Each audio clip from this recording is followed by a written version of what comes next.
Emmanuel en Zebib komen uit Eritrea en binnen beiden begin 2014 vlechten uit haar land. Emmanuel liet vrouw en baan achter.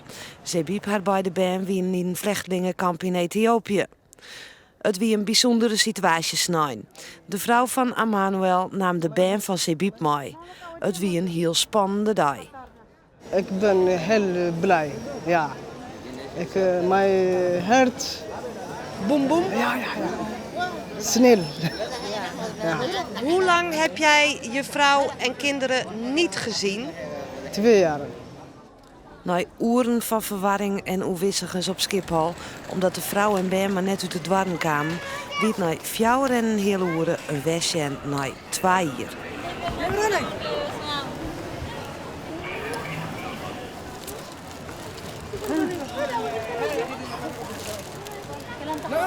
Voor mij werkt Jette Venema van Vluchtelingenwerk Friesland dankbaar werk.